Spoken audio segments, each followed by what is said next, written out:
time for another experiment. So this time I wanted to figure out what's better, to freeze a cooked burger or to freeze a shaped burger raw in order to cook it later, right? So both the techniques work. Is one any better than the other? Let's find out. When freezing burgers, one great tip, I didn't do it, so I'll be doing it from now on, is actually freeze them on a cookie sheet individually, whether already cooked or raw. Then afterwards stack them up with wax paper in between so that they don't get stuck together. That's not what I did. The three most common techniques to reheat a cooked burger. One is to put it in the microwave using a reheat function. My sensor reheat will actually figure out the right amount of time as well. You can also put it in a toaster oven or oven around 400 degrees, or you can do it in a skillet, sometimes a little bit of water to add moisture.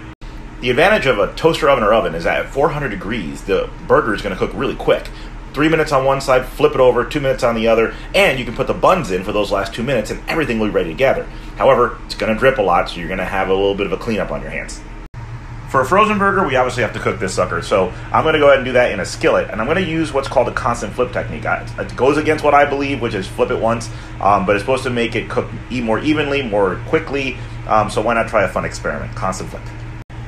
If you're using 80-20, you don't need to put any oil in the pan. If you're using super lean meat, then you might want to oil it, but I'm going to go ahead and not oil it, just to make it a little healthier.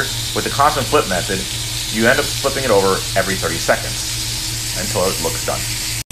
Okay, 30 seconds in, I already flipped it once, and you can see it got really dark on that one part, and it's pale on the edges, but apparently as we keep doing this every 30 seconds, it's going to be just as good as if I let it sear for real.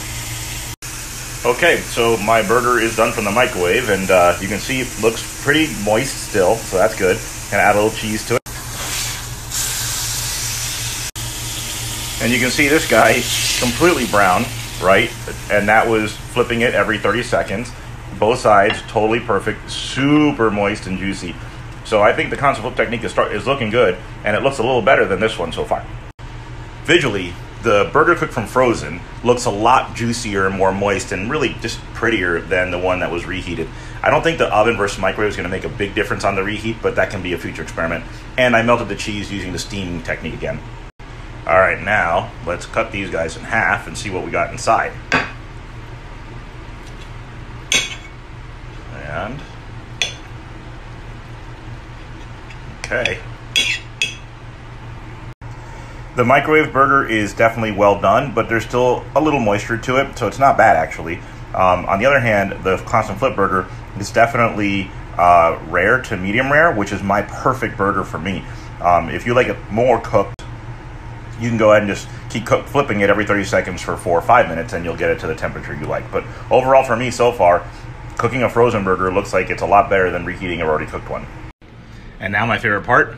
It's time to taste the two and see who wins. But I think I already know which one it's going to be.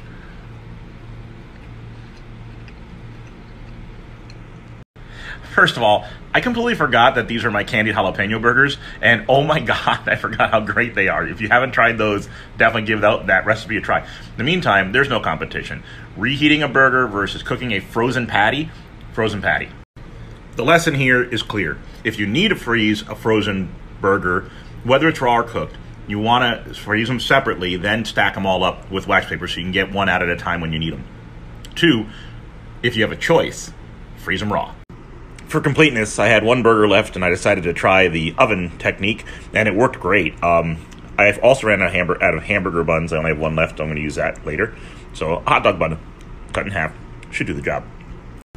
And no, you're not imagining it. That is a green chili on there as well. So I made a green chili burger. I always have a cheeseburger because that's my absolute favorite, and then I always do one that's kind of more fun. So in this case, a poblano green chili. Boom. Wow, check this out. That is pink in the middle. So the oven technique, I like it a lot better than the microwave technique. Truth is, though, since it was completely frozen, I did nuke it just until I saw a wisp of steam. Then I stopped. It was still cold, and then I put it in the oven.